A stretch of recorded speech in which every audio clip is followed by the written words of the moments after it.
This is a special episode of What's Been Better called Breakthroughs. Breakthroughs are bonus episodes where Sylvia and I have conversations with individuals about their journey of overcoming and discovering their purpose. To those with sensitive ears, we may occasionally use profanity, so I'm apologizing ahead of time. This week, we're joined by my longtime friend and confidant, Chris Goode. Welcome. Everybody, just a heads up, Chris and I do not call each other Chris and Sylvia. So if you hear us call each other anything else, it's because we've known each other and have been accidental roommates at one point for over 20 years now. So Absolutely. Don't mind us. We love each other very deeply. Just let us do our thing. But welcome to the show. Thank you very much for having me, man. It's been an honor and privilege to be on your guys' platform and get to experience and express what I've been going through, what's been better for me. I think I've been listening to your guys' podcast, and it's helped me get through a lot. So I'm eager to express, and I'm at your guys' service. Look at that. I like it. Thank you. Not a problem. Okay, cool. So Sylvia, you said accidental roommates for 20 years? No, not for 20 years. When we were, oh my gosh, probably fifth year, would you say, Kelly? Mm-hmm. Yes, ma'am. Yes, fifth ma'am. year, I was I was struggling financially, and he was my now husband's roommate in the same complex that we lived in. And when they padlocked my door, I just walked down the street and I said, "Can I stay with y'all for a while?" And so we were roommates. Absolutely. My goodness. How cool is that? It was very cool because I was going to be really, really homeless. So yeah, we weren't doing that. No. Oh, wow. So That's we've awesome. known each other for a long time. We go way back to the stoop in Tuskegee. Absolutely. Yep. And the calf and a long way back. Yes. So you guys went to Tuskegee together? Yes. Yes, ma'am. Oh, cool. Yeah. All right. So Chris, what did you major in? I majored in architecture. Nice. Okay. Yeah. Did you finish at Tuskegee? Oh, yes, ma'am. I definitely did finish. I came out in 2006. And then from there, of course, went back home to California, and then came out to Maryland. And been out here ever since. Okay. So since you're okay with us jumping in, asking you anything, and you're going to be at our disposal and all of that, I think that's awesome. Okay. How did you decide to go to Tuskegee?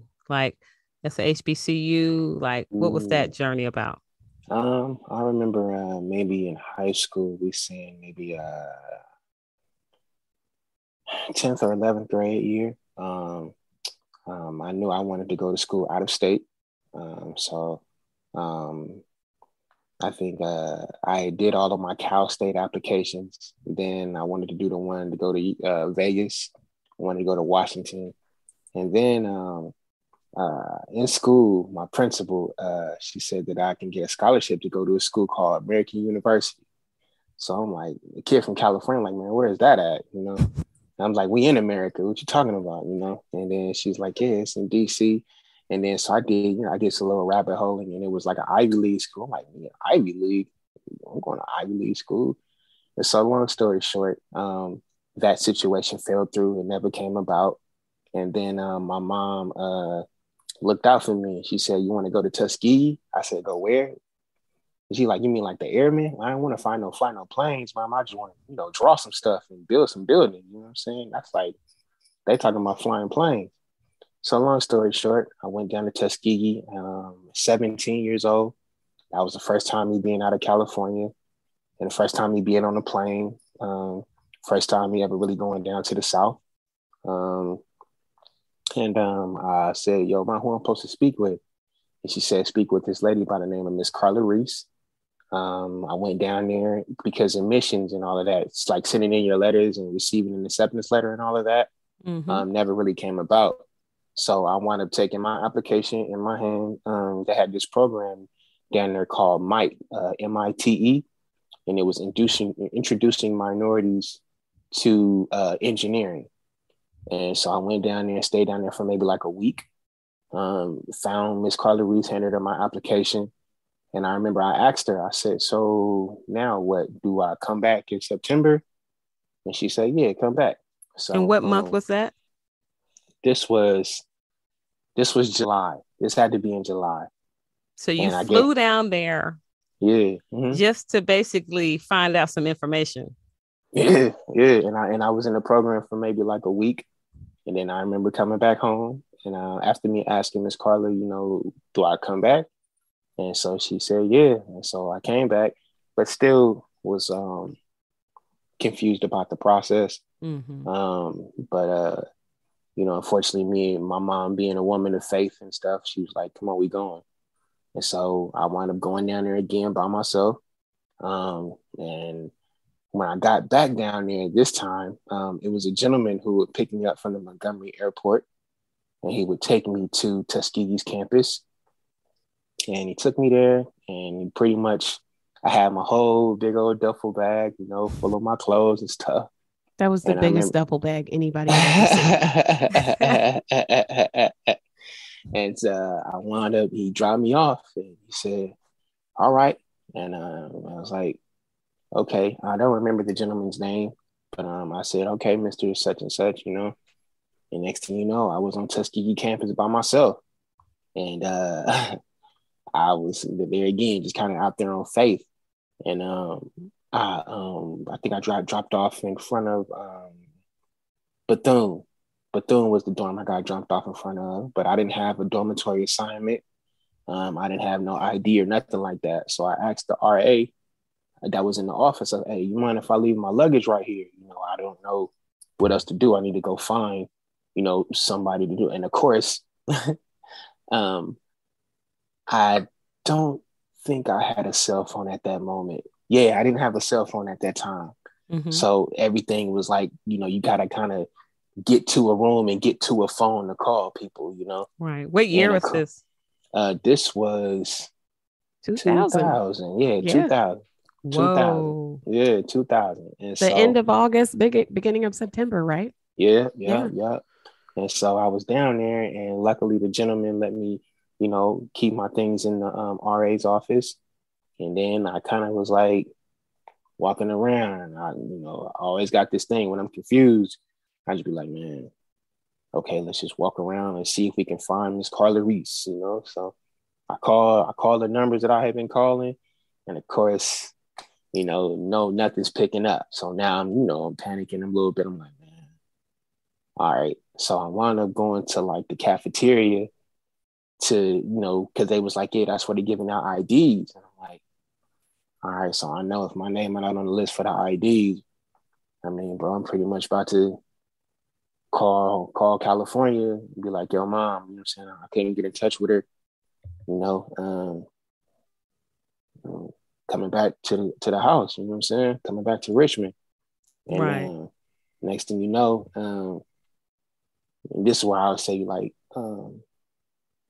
I guess what do you call it? Grace and favor just kind of came nice. So I stood in the line and I gave him my name. And I was like, man, see what happened. Next thing you know, they said Christopher Goode. I was like, yeah, yup. Next thing you know, I had an ID, and then I was able to go up to the cafe and eat, and I got to be honest, I'm part of the calorie overload club. So when I eat, I can be able to like kind of relax and get myself together. Yeah, nothing like food to change the situation. Yes, ma'am. Right. Yes, ma'am. So I was able to get my ID, and then also with the ID, I can get a dormitory assignment. You know what I'm saying? And so then when I finally got to the dormitory and gave them my name, they was like, oh, you're not in this dorm. You in the other dorm. I'm like, oh, man. I done walked all the way around this campus in this heat. Bro, I'm ready to sit down and figure it out, So long story short, I got a dormitory assignment. I stayed in Young Hall and then I come to find out it was a dorm that hadn't been touched in like some years. Yes. So I was like, oh, cuz you got me in the ghost in the little haunted dormitory, man. Come on, man. Lori, it was bad. My Oh, introduction to Tuskegee was with a group, and we had to stay in that dorm, and I staged a mutiny, and the girls did not stay in the dorm. We left the boys in our group in that dorm, and the girls went to like this plush, nice, brand new dorm, because Young Hall, it should have been condemned. No Yeah, one should have been condemned. That's going what I in want to there. say. Condemned. Yeah, the oh third my floor. goodness. The third floor of the dormitory was condemned. Oh wow. And Okay. we was staying. So we stayed on the people were staying on the first floor and the second floor. That was like as further as you can go up, you know. And they had like caution tape on What the like the hell was on third. the third floor? Some Ghosts, Something I dead don't people and know. shit? Like, what's up I there? bad. have no clue what they had up there. But all I knew, I wasn't going up on the third floor, so it's good. You know what I'm saying? Mm-hmm. So Asbestos. I'm saying it wrong. all manner of things up there. yes. So It was bad. It was yeah. bad. So next thing you know, it was now, and I hadn't even got registered. Mm-hmm. You know, I didn't have like no financial, none of that. So I had to stand on the line, you know, figure out the financial aid stuff, figure out, you know, we was in Chappie James. That's where we were at, and they had the financial aid office in there. And I remember it tripped me out because everybody had their parents, their grandparents helping them. Mm-hmm. But me, all my planning got to be done in the morning because I got to call California and be like, yo, mom, I'm talking to this person and this person, right? He said, yeah. And then we wouldn't talk to each other again until evening time. So Tell me mhm, about that, Crystal, mhm, because you saw these people with their mhm, parents. mhm. And what did you think? What was going through your mind? Honestly, of course, I was like another obstacle, right? Mm-hmm. I think before I got to Tuskegee, it was a lot of other obstacles. Luckily, life had hit me a little earlier, so I Mm-hmm. was able to kind of not say I want to say fend for myself, but kind of like not fending for myself there again, but more like understanding. Okay, one thing at a time. Let's Mm-hmm. figure. I know we confused. I know everybody got their parents. Everybody got that. Yours is more circumstantial because you know that we don't have no money to fly you and your mom out here. Right. We just got money to fly you out here. Right. So at the end of the day, how did I feel? I mean, it was just kind of one of those things. Like I didn't like it, you know. So of course, I would have loved to have some help, you know. Mm-hmm. But in my life, you deal with the cards that are dealt. You know, you Right. figure it out. You figure it out. You know. When did you know that this idea of, you know, dealing with the cards you're dealt? Like, hey, I just have to Um, move like that. Like these are the cards that I've been dealt. This is yes, ma'am. how I play them. How Yes, did ma'am. you know that before you even got to California? I Well, mean, got to Tuskegee. Tuskegee. Yeah. Mm-hmm. It's all good. I think so. Growing up, I think having to move from Oakland to Richmond was tough for me. How? Um, How so? because my grandmother stayed in Richmond, and me and my mom stayed in Oakland. In Oakland, you know, I'm stayed on the street called Fruitvale, and it was like a busy street, you know. Mm-hmm. And then on the dead end, I get to go play baseball with my childhood friends. You know, I walked to school, come back. You know, it was some action. Right. Whereas when I go to Richmond, it's like silence. You know what I'm saying? Mm-hmm. Because you just at your grandparent, you got my Right. grandma's house. You know, and Mm-hmm. then but back to your question about how life did to me before I got to Tuskegee is because that took a weird turn for me mentally because now not only have I been removed from the childhood that I thought was cool to Mm-hmm. one that I had to get adjusted to again. Right. Right. Being Okay. in being yeah being in a new area, having to get up with new friends, having to go to a new school, and then learning that the school district that you in is extremely subpar. Okay. And then you having to go ahead. I'm sorry. No. I'm jumping in just to kind of get a background, right? Like to find out how old you were when you went to Richmond. And then where is Richmond in relation to Oakland? Well, I was maybe about third grade, right? Maybe second grade. So maybe like 9, 10, 8, 9, 10 between that time. Right. Yeah. So then you had to adjust at an early age. Yeah, you got to adjust. And then that's when my mom was still, working hard as usual, so I had to kind of figure it out on my own. Let's go. We do this. We do this. We do this. You know what I'm saying? And then in conjunction, in as far as distance, Oakland has to be about on the freeway, probably about 10, 15 minutes on the freeway. Okay, from Richmond. Yeah, but you pass so many cities before you get to Richmond. Okay. You know what I'm saying? And it was just to a point where like it would seem like it seemed like it was like a 30-minute ride. You know what I'm saying? Bet. When you're little, it seemed like you were going so far away. Forever. It seems like forever. Yeah. And so I had to kind of get adjusted to that. And how that long was around. That was around what? That was around 9 or 10 years old. How long did you stay? I lived in Oakland, like I said, until that time, and then I lived in Richmond till I left to go to Tuskegee till like 17. Wow! So you stayed with your grandmother from third grade to throughout high school? No. My bad. I didn't mean to leave something out. Me and my mom, my grandmother had a stroke. Okay. And being that all of my mom's siblings had more than one children, or they were married and things like that, they had families, you know what I'm saying? And being that it was just my mother and I, we got elected to move to Richmond. So me and my mom stayed at my grandmother's house. And then another shift that happened to me when my grandmother passed away, me and my mom got forced out of the house. Wow. And so there's another transition, you know what I'm saying? I got to figure it out. And then you have, then of course you got certain like stints of like being homeless, you know what I'm saying? Now when I speak to homelessness, I'm not trying to be insensitive.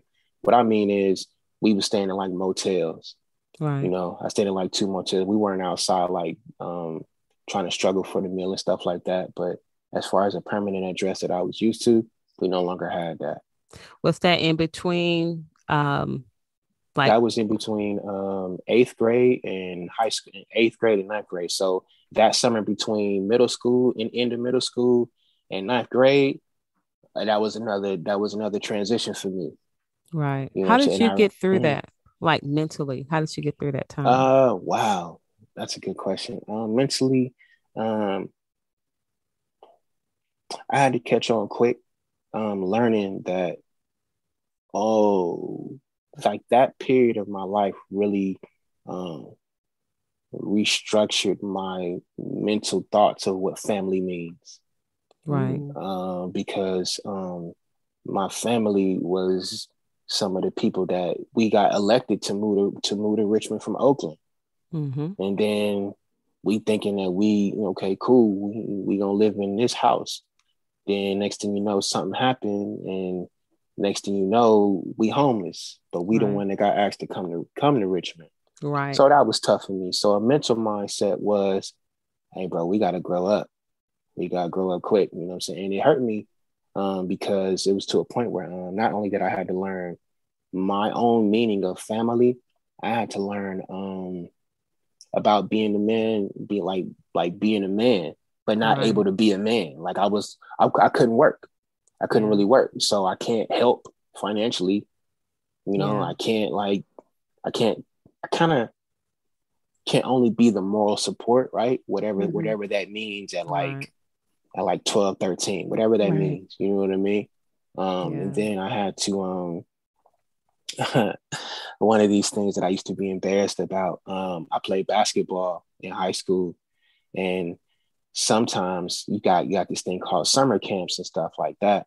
And it would weird me out that sometimes I would have to get a ride home, and I didn't have no home. my homies would bring me to like a motel. And one time my homie asked me, he was like, "You stay here?" And I was like, "Yeah." You know what I'm saying? And I got out. You know what I mean? And that's interesting that you said that. Yeah. Because you could have hid behind that. You could have lied. You could have said a whole manner of things, but you didn't. I'm curious to know how you were able to stand on that truth for yourself. I understood that, bro, we pulled up at a motel. It ain't nothing you can hide about it. You know what I'm saying? If you think about the activity that's at a motel, you know, either you living there or you doing something else there. And I wasn't doing something else. You know what I'm saying? I was literally, pull up at the motel, bro. That's where I'm at. Wow. You know what I'm saying? And then I remember one time I was supposed to go on a trip to go to some mall or something like that. And this is when embarrassment hit me. The homies, it was Coach Dave, and he was two of my other friends that I played basketball with. We were supposed to all go to the mall and all of that. And I remember for some reason it hit me like, yo, don't go outside. And I can hear them. So when they pull up, I hear them screaming my name, Chris, and I never came out. And that was the time where I felt really embarrassed about being in the motel. And I was like, man, that was crazy for me. You know what I'm saying? So there again, how'd you get back? You had to learn. Go ahead, finish that through. Oh, I had to learn to, I heard this today. I had to learn how to be okay with being okay. Right. You know what I'm saying? Like, bro, we live in this motel. That's where we at. I think that was the second time. Right. That was the second time because we had stints where, we moved from this motel to this motel because, pricing or however that went, Right. Right. And it was just so weird to me. And that was my first experience of being in a motel. And it just so happened to be with my mom. You know what I'm saying? And I was like, yo, this is crazy. And it rocked me again, going back to the family thing, is that I had to learn how family can do you. Yeah. Period. Yeah. How family could do you. And I remember my mom would be, taking care of certain people.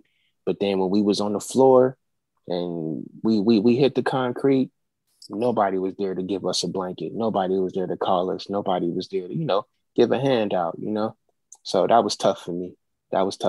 That's huge. What were your conversations like with your mom? Because I can imagine you have a father, and that's a whole nother conversation I would love to have at some point. But sure. What were these conversations with your mom about the situation of back and forth? Like, what was that like? The conversations that I had with my mom were very few. I think because I was I grew up in the era of listening. You got to be able to listen. And so certain things I was able to understand just by seeing what was going on and kind of deciphering my own feelings amongst the matter. And for my mom, I try to make sure that, make sure the grades is up in school, make sure she ain't got to pull up at school, make sure that you doing what you're supposed to do. Kind of stay out of trouble in a way. So that way it's Absolutely. not like adding to it. Absolutely. Can I ask about the embarrassment part? Like, did your friends ever say anything that caused you to be like, no, I'm not going to like go outside this time, or like no one ever said anything? Nah, the funny thing is, when I think for some reason I remember kind of telling the friends that was coming to pick me up, and I told Coach Day like, yo, it's at this motel and all of that type of thing. So answering your question to the embarrassment portion, nothing was said, right? But I knew once I got in that car, that was a question was gonna come in, and I was gonna get grilled all the way to the destination and back, and I didn't want to experience that. Right, because it's that level of questioning that you're just like not willing to answer, right? Absolutely. I understand. Okay. Okay. Yeah. Wow. So it sounds like there was this intuitiveness that you had. Mom's going through things. I'm here with her. I need to be a support for her. and I got to do my part. And so while you said I couldn't work, there was a work that you did do, right? Your job was making sure your grades were up to par, making sure your behavior was up to par, so that didn't weigh over into mom to add stress to her. Absolutely. 110 million %. That's huge. It's almost like you knew the assignment. You knew it. It was not even spoken. Yeah. But you got it, and you followed through. And it kind of like groomed you in a way of like, because that's the version of you that I know anyway. So it's like it unintentionally made you into this person who's like a responsible person, who's like very level-headed, always flying under the radar, like does amazing things, but it's like, unless you are right there to see it, Callie's not like, you're never gonna know. He's not gonna jump up and down and tell you anything. And I think that's also why his circle is the way his circle is. Like the conversations that I've literally been witness to and bared witness to for 20 years between him and my husband, and why they get along, now I get it. Wow. I did not understand it. You didn't even know this. No, there in this time, there are like bits and pieces of this story that I know, but I did not realize the why.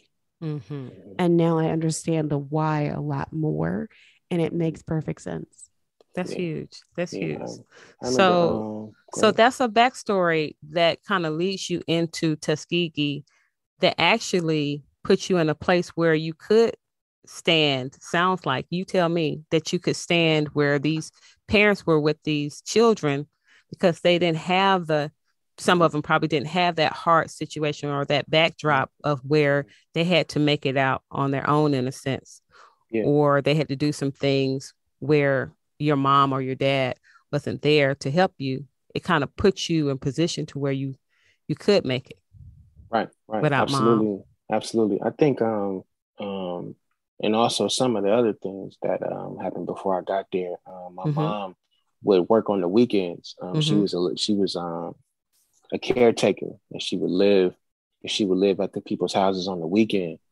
So sometimes I wouldn't see my mom from Friday evening until Monday evening. I wouldn't see my mother. So it would be me by myself in the house. So you learn to, boil some water. You learn to clean the house up. You learn to not let people in the house. You know what I'm saying? And I was what you call those things? A latchkey kid. A latchkey kid. I was about to say, this is all latchkey 101. That's exactly what it sounds like. Yeah. So, don't open that door. Don't put that in the microwave for that extra minute. It's not going to work out for you. Right. Don't play the TV too loud. All the things. Absolutely. So I had to learn. I had to learn very quickly about certain surroundings, what to do, what not to do, how to move, get home at this time because she gonna call you, and if you're not there at that phone call, she gonna call again. But you better be there you better have an answer while you weren't there to pick the phone up, because, and it's not because of discipline. It was more just because speaking to parenting, you get that feeling, the anxiety begins to speed up a little bit each missed phone call. Right. And, from that parent perspective, it's like, what the hell's going on over there? Absolutely. So that's why I had to make sure that I was there to pick the phone up. She knew what time, basketball was over. She knew what time, and for some reason, now that I'm talking about it, it was always someone like in the vicinity that knew I was home. I didn't know that. Oh. But it was always somebody that knew, yeah, he there. They did, but they were never like, they were like maybe like 2 blocks away or in a whole nother neighborhood. But for some reason she was like, I knew you was home, but it's just the responsibility of you calling and understanding how that was. And I'm like, oh, okay. But you see how mom was tuned into you? Absolutely. She was straight tuned in, and she trusted you. So fast forward to you getting to Tuskegee, she could fly you. She could fly your ass all the way across the United States to be in position to talk to a lady with some paper in hand. You get what I'm saying? Like, what kind of trust is that? It's huge. And I think a lot of that, speaking of trust, Miss Lori, is if I have that parent that if it's a VIP section to get into the gate of heaven, my mom was in that section. You know what I'm saying? And it was to a point where it might not have been trust, but it was a lot of faith. You know, I remember I tell a story. I touched down in Hartsfield in Atlanta airport one time, and I was supposed to link up with my aunt, and I guess she couldn't find me. And this was around the time that people were getting taken away from the airport and kidnapped and all of that. And she has the audacity to call California and say that she could not find me. Oh my goodness. So I hear my name over the intercom of the airport, Paige and Chris Goode. Oh my God. And I just so then I found my aunt and she said, your mama on the phone. Why you do that? I said, whoa, what is going on? What is happening? And she's extremely frantic because her baby has went all the way across the country. Right. And now he possibly got kidnapped too. Now keep in mind, I'm like 6'2". I was about to say, like nobody 200 was and something. Ain't nobody picking me up. Ain't nobody picking me up, man. No. Ain't You nobody picking somebody up and slamming them. Right. Extremely correct. Oh, but there again, I had to understand that from her perspective. Right. Like, nah, everything fine. I had my headphones on loud and I couldn't hear. I'm with her right now. Everything is fine. You know what I'm saying? And I was like, whew, dodge that one. You know what I'm saying? Wow. You don't want to make fake good fly over and come to you about nothing. You don't want none of that. Right. You don't want none of that, you know? Wow. And so that was one of those things where I had to learn, like, oh, okay. There again, I had to learn, okay, cool. When you know what I'm saying, when you touch down, this how you move. Don't move like that. Move like this. Right. So it was just certain snippets of information to gather. So it sounds like sometimes there was some learning in a sense, like, you know, touch and go kind of thing. You learn from maybe some mistakes, right? Sometimes you don't get it right on, but you know, trial and error kind of thing. Yeah. And I grew up in the realm of I'm gonna tell you one time. So if I gotta tell you again, I gotta figure out why I gotta tell you again. So I had to be a very quick learner, quickly, like, and dare I say, huh? Like I didn't hear, like, oh shoot. Right. So I used to be scared to say, oh, can you repeat that? Like, nah, you better figure it out, or I'll piece it together, you know, or just take the L, you know. Right. But that's how it was, though. That's how it was. But those type of learnings make the best people to me. They make the best employers. They make the best employees. They make the best parents because they've gone through something. They have a story. They didn't have it so good, right? They had to learn through trial and error. They had to learn through hard times. They make the best students, which going to Tuskegee, right, when you had that opportunity to get there, which is a blessing in so many ways. Yes. What were grades like there? So I graduated I think top 8 in my class. Whoa. But when I got to Tuskegee, that's when life hit me again. And next thing you know, I had B's, I had some C's, I had a D. Then I got an A, 1A. Thank God for that. But then, you know, it just took a big hit. I went from like a 4.2 student to maybe like 2.8, 3.1 maybe. Right. So when you came out, how did you come out? When I got out of Tuskegee, I came out maybe at like a 2.7, 2.8. 2.7, 2.8 because during that time, I was working. Right. I was working. So like from like junior year, yeah, I was working. I was working at the restaurant. So I would have to come from the restaurant, closing the restaurant maybe like 11 o'clock at night, and then have to go to the studio, in architecture studio, and put it together. put it together. You know what I'm saying? And let me say this, Lori, because he's not doing this justice. This is a 5-year program or more where they don't sleep. They are very sleep deprived would be the number one thing. So to have a job and be majoring in architecture is a feat, right? A serious feat. And then Tuskegee is extremely expensive. It is extreme because it is a private HBCU, right? So it is. It isn't. He's not telling you enough that he was working extremely hard. They all were. They all were. They never left that building. Me, a few other people, like, that were on the outside, we would bring them food. We would, go run errands for them, do whatever we could for them. Because when you have a model due on Friday, or you have a pinup due, or whatever it is, you're not leaving. Right. That has to be done. Wow. I remember it would be to certain points, and we speaking to like staying up. The days begin to blend together to where sometimes, like, I wouldn't know what class I had. Luckily, when you're in the program with everybody has the same class. So sometimes I would rely on other people who I had the same class with. Like, we got this class at 8. I was like, oh, I forgot all about that. Okay, bet. You know what I mean? Just because you're staying up and all of the days are blending together. Yeah. You gotta keep it going. Tell me how you made it through, because that took a lot of inner strength. It took a lot of energy, I'm sure, vital energy from you. How did you make that? How did you make it through? One registration at a time.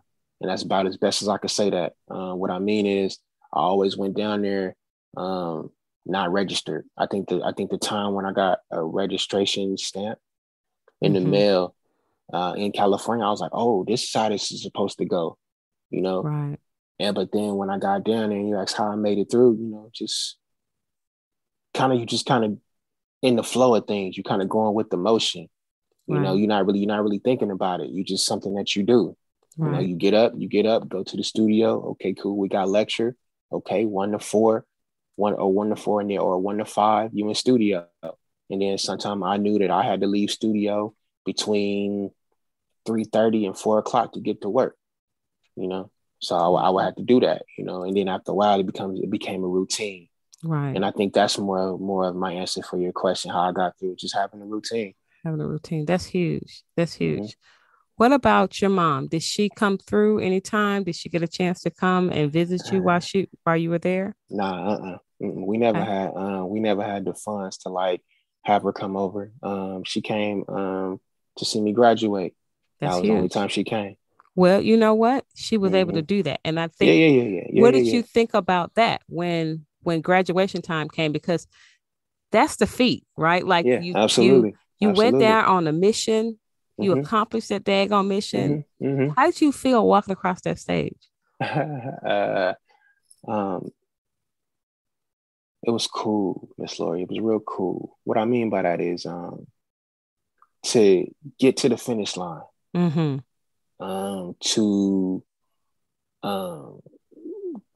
have a feel of completion, right?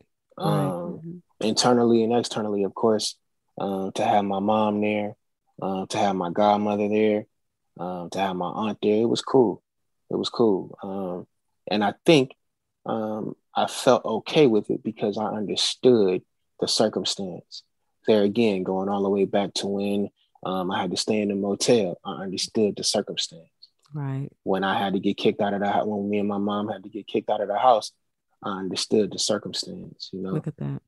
And when my mom was gone on the weekend, I understood the circumstance. When now that I'm graduating, and how did I make it through? I understood the circumstance. Being that my mom wasn't able to come during the whole. I graduated in 6 years. My bad, because I had to take an elective. But I understood the circumstance. My mom pulled up. Cool. And then what made it more crazy. The graduation was inside of Chappie James, but I had to have Drew and Sylvia wait for my mom to show up, and she was able to watch it. She had to watch the graduation. She wasn't even able to come in and see me walk across the stage. She had to see it on the TV or however it was set up in the chapel. Right. It's like a overflow room. Oh, overflow room. Yeah. Okay. Yeah. So that's how it was for me. So I just kind of took it with a grain of salt because I understood the circumstance. Let's keep going, And how it's like, I don't know if you put all those things together as you were walking across the stage, or as it was like before you graduated. Like, how did it come all together right before or right after or during? Like, when did all this come together for you? As far as understanding that it was circumstantial? Yes. Of course, it was pretty much during.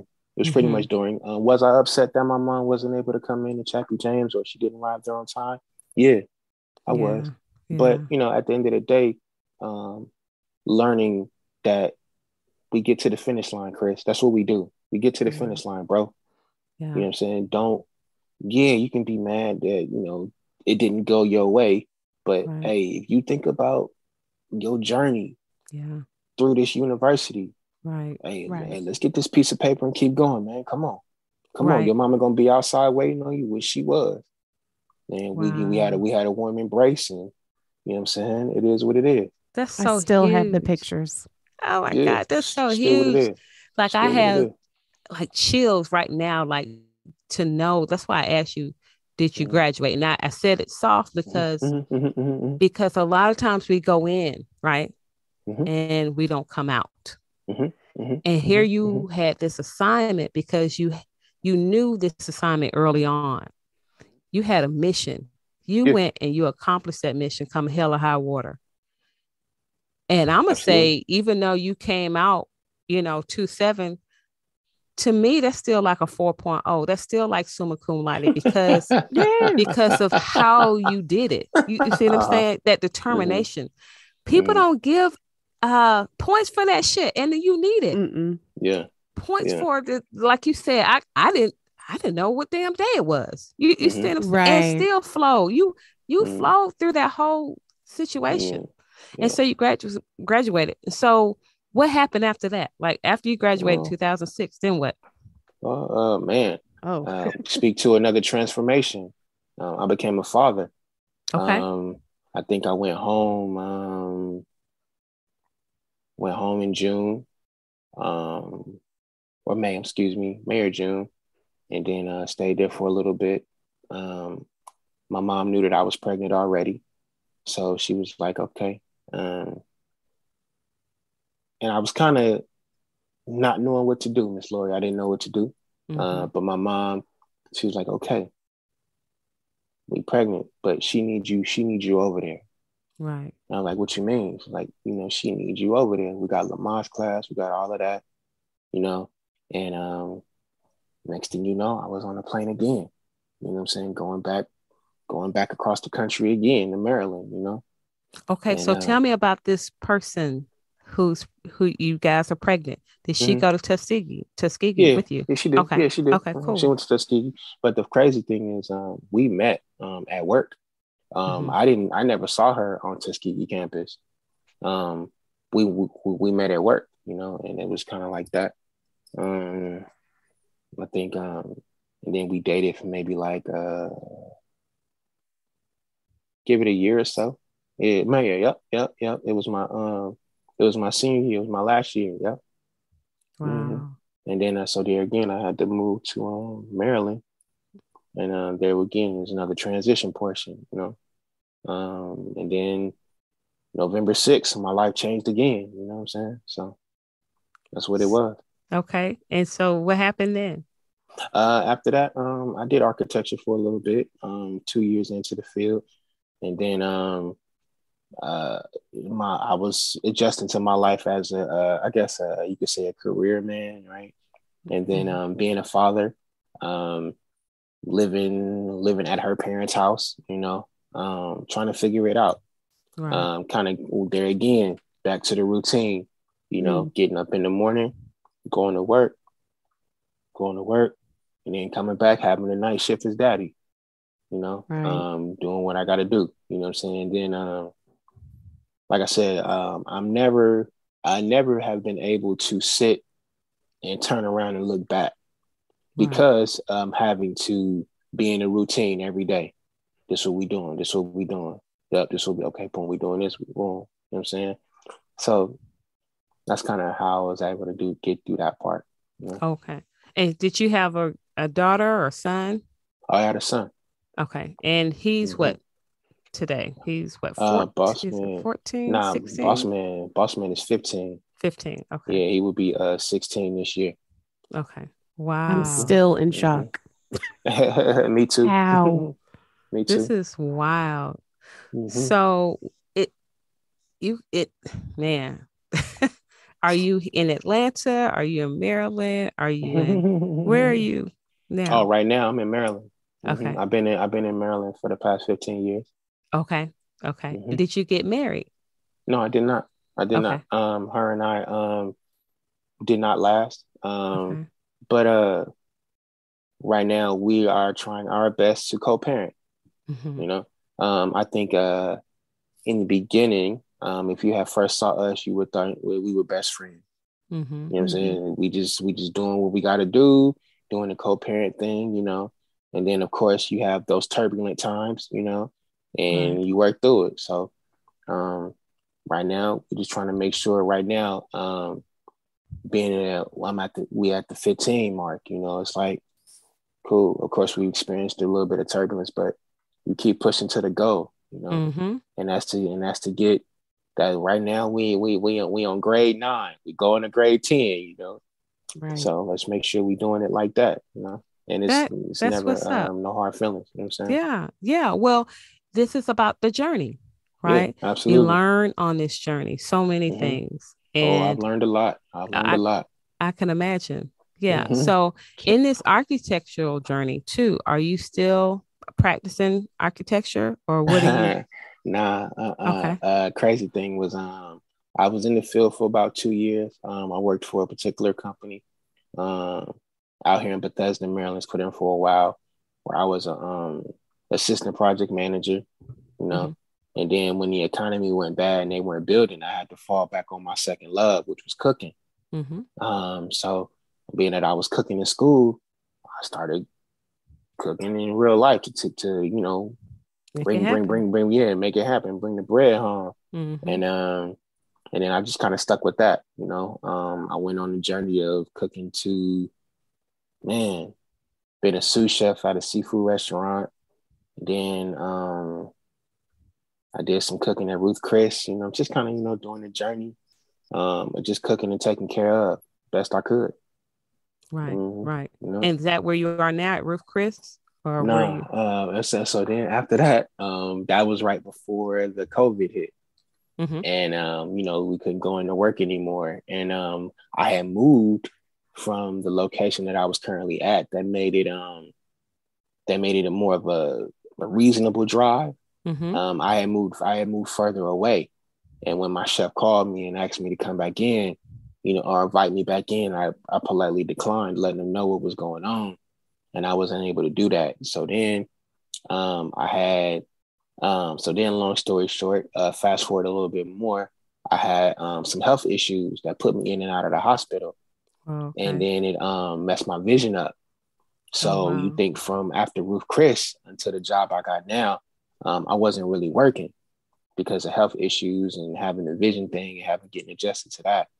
And so now I work at this little barbecue place, this little restaurant, and it's like top 5 in the area. So I'm kind of doing that right now.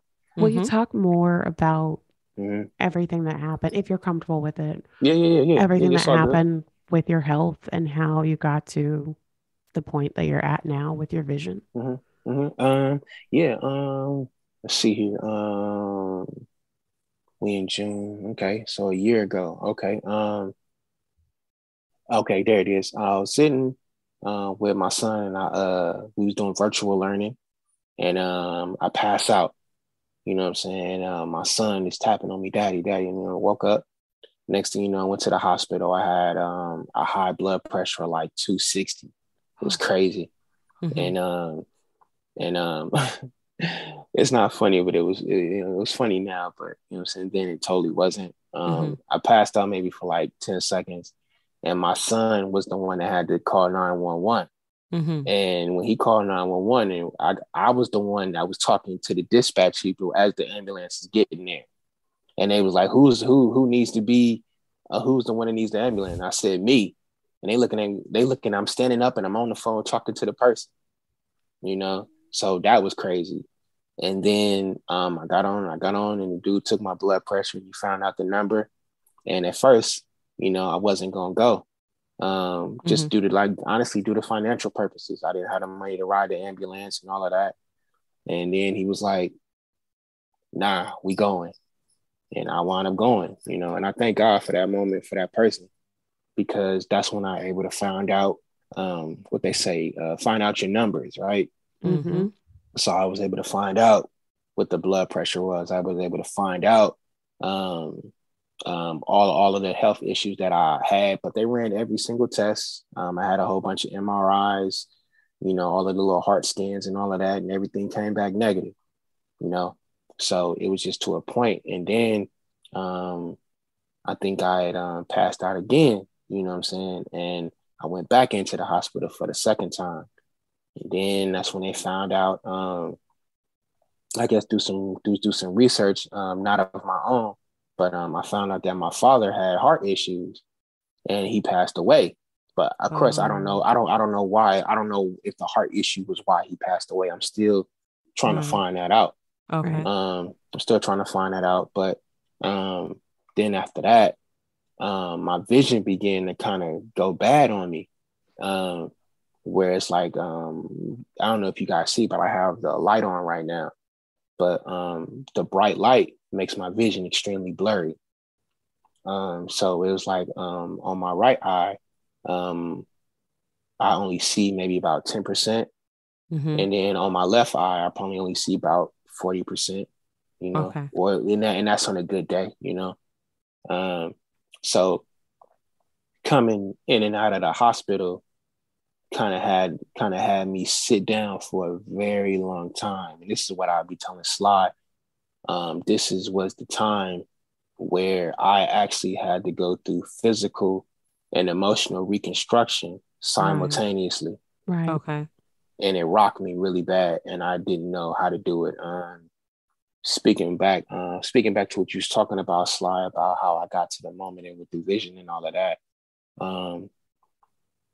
Once I realized that the vision was going bad, and I remember Dr. Martin Kolsky, he says, your life is going to change right now. And I was like, what are you talking about, you know? And he sent me to the ER. You know what I'm saying? That was the second time he sent me to the ER. That was the second time I went to the hospital. And he was like, and then from then on, that's when things really started to set in for me, you know, and it was really starting to get really, really, really rocky, you know. Well, what did they say about your sight as far as the reason your sight was going bad? Because I think I had I think back in like 16 or 17, Miss Lori, I had a stroke. I had like a minor stroke or whatever. And I think it gave me nerve damage. And then like for me, passing out and having a high blood pressure, it really messed up a lot of the, I guess I want to say blood vessels or the nerves that are behind the eye. Right. So therefore, when bright light hits it, those nerves, like it kind of messes it up and makes it extremely blurry. So they said pretty much that we got to try to wait until the nerves heal to try to figure out what we can do to fix it. I see. You know?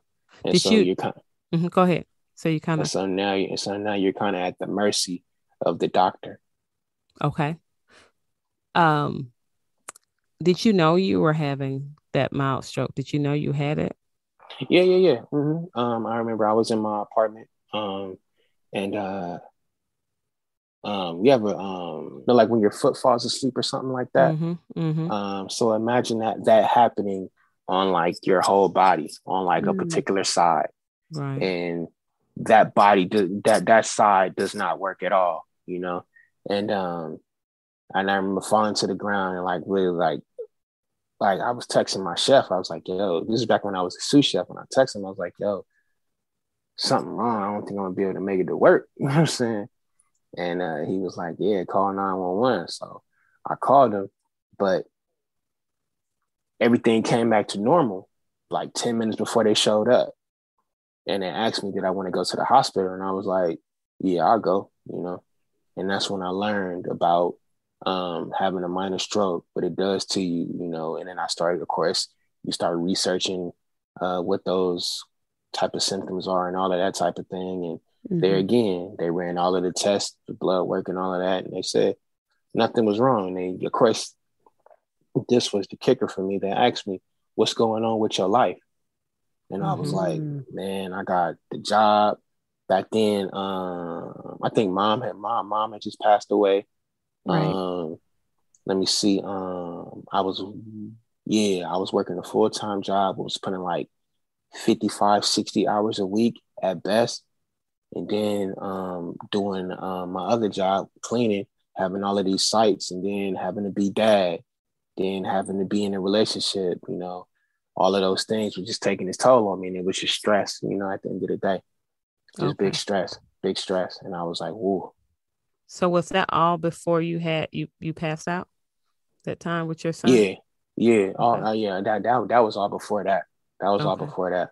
That happened around like 17. Me passing out in front of my son was last year. Okay. So it's like a 4-year gap between the two. Yes, ma'am. Yeah. 4 or 5 years. Yeah. So when you look at your life today and the totality of all the ups and downs and all arounds, what would you say that you've learned in your experience? Ooh. That's a good question. I learned to take it one day at a time. Yeah. I've learned to during this past year, Miss Lori, it's like I remember losing my faith. I remember losing all understanding of my life. What it meant for me to be alive, what it meant, like what am I doing, you know? And I remember having an argument with God, you know, just like, yo, what we doing? Like, is it my plan or is it your plan? Is it what you want or is it what I want? Because what I want ain't got nothing to do with going blind. It ain't got nothing to do with not being able to drive and yada, yada, yada, yada, you know, really just expressing myself, you know what I'm saying? And I remember, so I've learned from that time until now, you know, take things one day at a time. And I remember when I first heard that, when I came out of the hospital that last time, where I was like, I don't know how to do that. I don't know how to go one day at a time. Like, what does that feel like? What does that sound like? You know, what does that even look like? And now I can't even see one day at a time half the time. I can't even see it now. What do you mean one day at a time? Wow. And during that time, you know, like I said, I think I came out of the hospital that last time around late April, early May. And from May all the way to like mid-July, it was, of course, it was miserable the whole year because I was living alone inside of the house, you know. I was by myself and everything was going good, and it just seemed like I got sideswiped by life, like boom. And I was like, yo, what is going on? Here we go again, you know, erasing everything, and I got to start all the way over, you know. So I had to learn this is where we take it one day at a time. That's huge. This is that sounds like when you were at Tuskegee. You remember when I was asking and you know, you were going through that process of trying to get registered for school? They said one registration at a time. One at a time. Right. And so it's like you come full circle, right? Do you feel like you discovered your purpose, or or do you feel like your purpose is just getting started based on the things that you've experienced so far? Or what do you think? Yeah, I found my purpose. It took me a minute to get there, but I did find it. I tell us to sly all the time, and I'm telling you, like, I didn't know what it was when I was going through the turbulence and the cloudiness and the unawareness. You know, it just seemed like I always described the image of you ever seen the person carrying a stack of books, and one book falls, and then one book falls, and then two books fall, and all of the books fall. And that's what that felt like to me. So going back to your question about finding my purpose, it took me a minute. So what I did was, Miss Lori, I began to, I say this to Sly and Drew all the time, I habit stack. Being that I lost my faith, and I was like, no, I stopped praying. The sermons got stopped. I don't watch no sermons, none of that. So what I did was I had to kind of start from the foundation. Let's at least get it to where we get up in the morning, and if we can get to pray every morning, cool. And I had to figure out one thing to do. If my purpose, so my starting off, my purpose was to get up and pray every morning and text Chris. If I did that, his son's name is Chris. Okay. My bad. Yeah, text my son Chris. And if I did that, cool. Right. Now on to the next thing, which is okay. Now that I'm working, well, before then I wasn't really working, so it was more just see if we can get through the day. You know what I'm saying? It don't mean we got to do nothing, but if we can get through the day without feeling crazy, then that's cool. That's an accomplishment. And then the next day, you know, so then my purpose began to be making sure I don't stop. I don't make the mistake of stopping.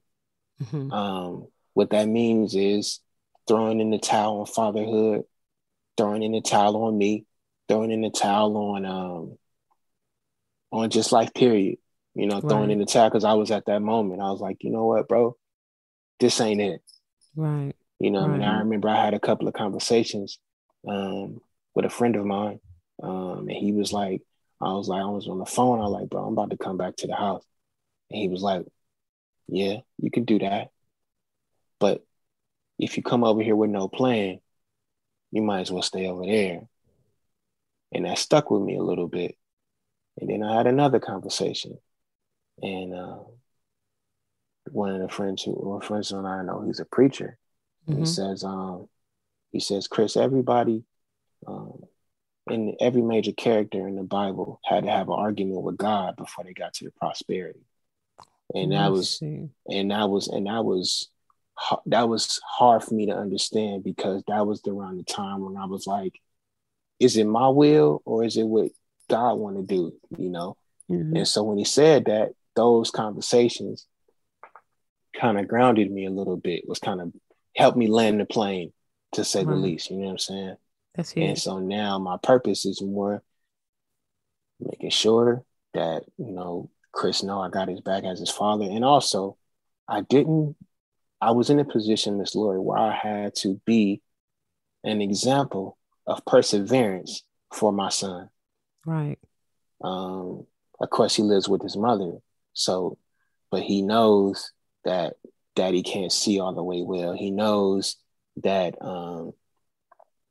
daddy is not the best equipped, you know what I'm saying? To go see him swim all the time, or take him to swim practice, because I used to take him to swim practice. I would go to the swim meets, you know. So now those things have to kind of get pulled back on due to the physical disability. And I had to kind of buckle down and be like, no. Okay, cool. We in a situation where we got to figure it out. Let's take one day at a time and let's figure it out. So I know I gave you a long answer, but my purpose nowadays is making sure that I set the example for my son, and making sure that I show myself too, Miss Lori, that we got this. We got this. Yes, that's so huge, because yes, you could have thrown in a towel. You could get constantly frustrated, but something causes you to push. Something has you saying, no, I can do this. I can keep it going. That's huge. Is that, How has, oh, go ahead. Go ahead. I was going to ask, is that how you got on you versus you?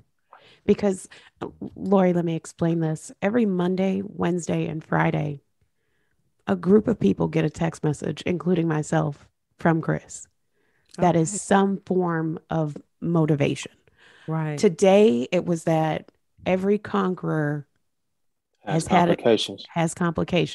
Don't run. So don't run. So don't run. It's you versus you. Oh, I would love to be a part of that. That's beautiful. And I would post it. Everything you say, I would post it. It gets posted. Yeah. It get posted. Okay, cool. I'm gonna post it on my page too, because sometimes I run out of motivational comments or things to say, and to hear something like that from you, just that's beautiful, and it's enriching, it's encouraging, it's life giving.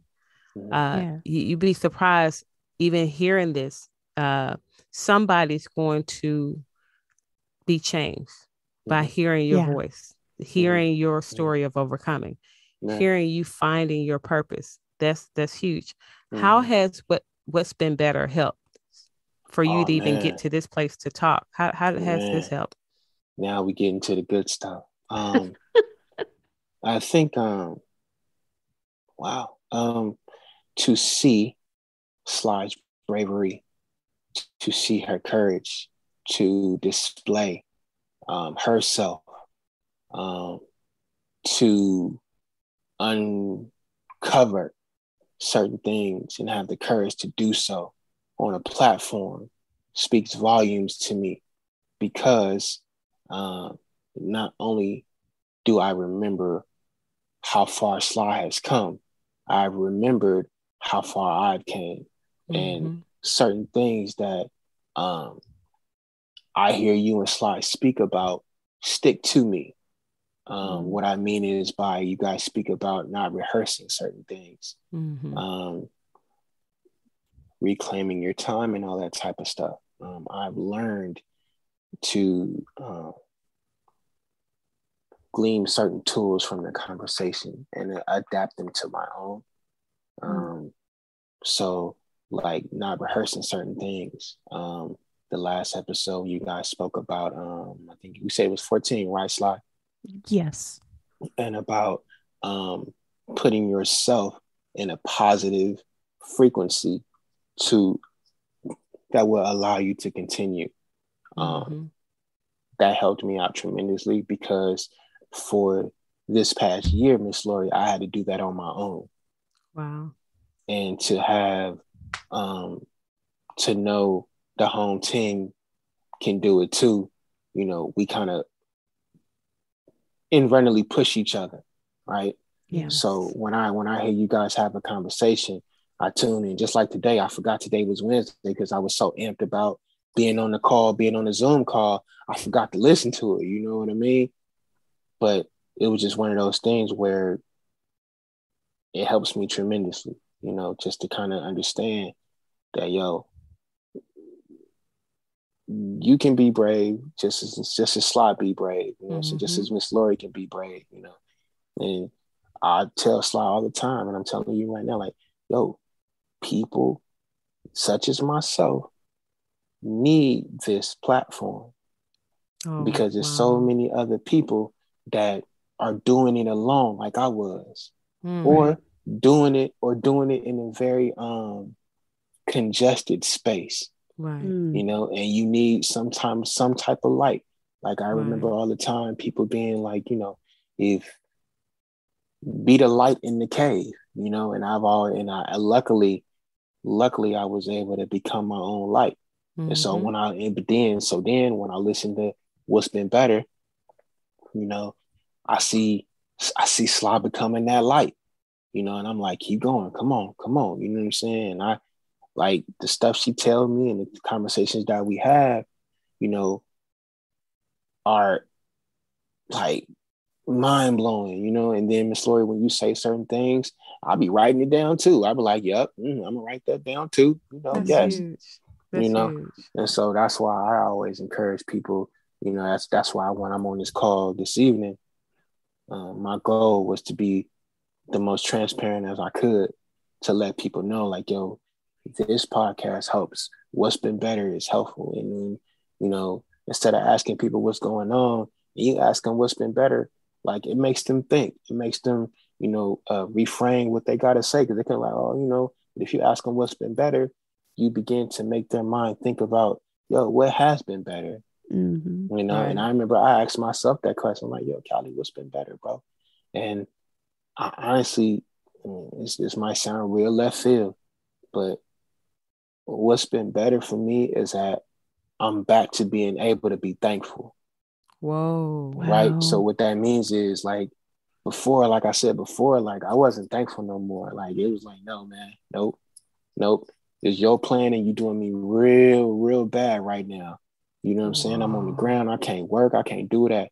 So now when I wake up in the morning and I speak to him, I'm like, hey, man, I really appreciate you allowing me to be thankful again. Whoa. I know I'm not in the best spot, bro. I know I can't see everything. I can't drive no more, but I do get up and go to work. Yeah. I do be able to still see the phone a little bit to call something, Yeah. and I still do have the opportunity to be a father. I might not be A+, but hey, if you give me the opportunity, I'm gonna try my hardest to bring the kitchen sink. That's what's Yeah. up.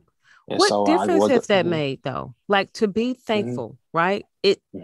To get to a place now, instead of looking at what you don't have, it takes a bit to turn that around, to wake up to say, yo, no matter what's going on, I'm thankful, right?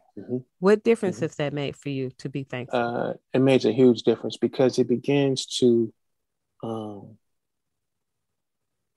make my mind and my heart think of, like, turn to the good stuff. Mm-hmm. It's been so much craziness, you know what I mean? And it hasn't been, it's just been so much craziness to where when I say thankful for allowing me to be thankful and how does it make me feel, I understand now, Miss Lori, that I have to learn to be thankful for little things, right? And I have to understand how precious and valuable they are, even though I'm in an extremely vulnerable state right now. But if you're able to be thankful, if you're able to kind of train your mind to, okay, be thankful for this. Okay, cool. Be thankful that you woke up. Okay, cool. Be thankful that you got a job. Cool. Right. Be thankful that you able to ride the little what I call it, slide a little healthcare Uber, the little Metro Healthcare Access. You know what I'm saying? I'm able to have a job that provides me the money to pay for that. Right. Because I'm not on disability. You got to wait for that stuff to kind of come into play. So being thankful helps me see the positive of my life and continue to build on that, habit stack on that. Huge. Yeah. Oh, wow, man. It was Callie that in the initial stages of doing this show, it was Callie that made me start to begin to reframe on top of everything that you were telling me, Lori. It was Callie that said to me, okay, wait, Sly, hold on. What do you have? What do we have? What do we have? Because I could work with what we do have. I could work with that. Yeah, I could work with that. But if I keep focusing on what we don't have, then we ain't gonna never have it. No, and that will be taken away. Even that. Yeah. And so I love it. You've given me a lot of inspiration today. It pushes me because sometimes I'm thinking, am I making a difference? Sylvia, are we making a difference by doing this? And to hear you today share your story, first of all, it's very brave. I commend you. I appreciate you. I admire your strength. And sir, you have a lot of strength. And let me just let you know, this level of overcoming is so amazing to me. because it's like to say, hey, I've been knocked down, but I ain't knocked the fuck out. I can get up. I can look up. I can stand up. I'm up. And it's a beautiful thing to see. I remember I used to tell Sly when I was going through the valley, and in my mind, I used to hear people say, "You're so strong." During this valley, Miss Lord, I hated that. I couldn't stand that word, man. Because being strong, because I had to learn the other level of strength, which is being vulnerable. Right. Yes. And I talked to Sly about it. I tell her, through my own lessons and stuff like that, emotional maturity is built in the field of vulnerability. And if you're not able to be vulnerable, that certain levels of strength you're not going to be able to obtain. That's true. Yep. And I had to learn that the hard way, but a lesson learned nonetheless, simply because being vulnerable is, Miss Laura, you spoke about it, how it's nice for certain men to be engaged with their emotions. And I had to go through that class, whether voluntarily or involuntarily. Right. You got to go in there. You got to sit down. You got to get these tears out. You got to talk to God. You got to do this one. And exactly. I always speak to Sly about becoming a mental monster. Sometimes now I've been able to develop that skill, Miss Lori, and now it's to a point where if I get 60% of this eyesight back, Miss Lori, you better watch out. I'm coming with it. With it. You hear me? I'm gonna say when. Yeah, amen. Right. Amen. Because I believe with everything in me, that's there. Yeah. Because you have the determination, you have the drive, you have the ambition. It's coming. Yeah. So that is when. So that's kind of what I've been on, and I really just been like understanding the lessons that I've learned, putting some form of a purpose together, and also too, Miss Lori, I learned how life can just change at the drop of a hat. Before it was, my lifestyle. But now it's like physically my lifestyle, like physically, like, nope, we don't drive no more. Nope. Nope. Yep. You got to get in the habit of putting everything back where you're supposed to be so you can find it. Wow. Because if you can't find it, you're going to be late. So I have to, so the stuff like things that I took for granted, like, like when you sit something somewhere or you drop something, you can just reach down and pick it up. On my end, I got to make sure that I see it first, or I have to feel for it. Like, I think I dropped a key on the floor and I had to have my son help me find it. Like, yo, boss, I think I dropped something. And he was like, yeah, it's right here, So it's just certain things that you have to learn or I've had to learn that life can change on you so quickly, and you have to be able to adapt to that. I was speaking to a friend of mine earlier and he asked me about the vision. And I was like, yeah, it's same thing I spoke to you about, this percent in this eye and that percent in that eye. And I let him know, like, bro, but you got to keep going. He was like, yeah, it seemed like you've adapted to the lifestyle. And I was like, I kind of didn't have any choice to. Right. You have no choice to. So you have to kind of keep going, I think like now, like when I see you guys, I don't see you. I see maybe a couple of silhouettes that move here, and I think I'm on Sly's screen right now. And then I think I am, but then if it switches to a dark background, I think I'm on Miss Lori's screen, Yeah. So certain things I had to kind of adjust. Right. I had to kind of adjust to, and that's why I said one of the biggest lessons I've learned thus far is don't take it for granted. Don't take it for granted, because when it's your turn, you're not gonna know what to do. That's huge. Wow. Okay. Kelly, thank you so much for sharing your story. Thank you for doing this. I love you. Oh, it's a pleasure. Always. Well, This has been another amazing episode. This one is a bonus, but it was totally worth it. Amen. Thanks for listening. That's it for this week's show. I'm Lori Scott. And I'm Sylvia Johnson. And you've been listening to What's Been Better. A big thank you to Lagon Music Inc. for providing our music. This show is edited and produced by us with a little help from our family and friends. We love you all. We want to hear what's been better for you this week. So send us a voice message or an email to questions@whatsbeenbetter.com.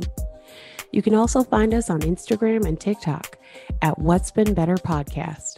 Thanks for listening.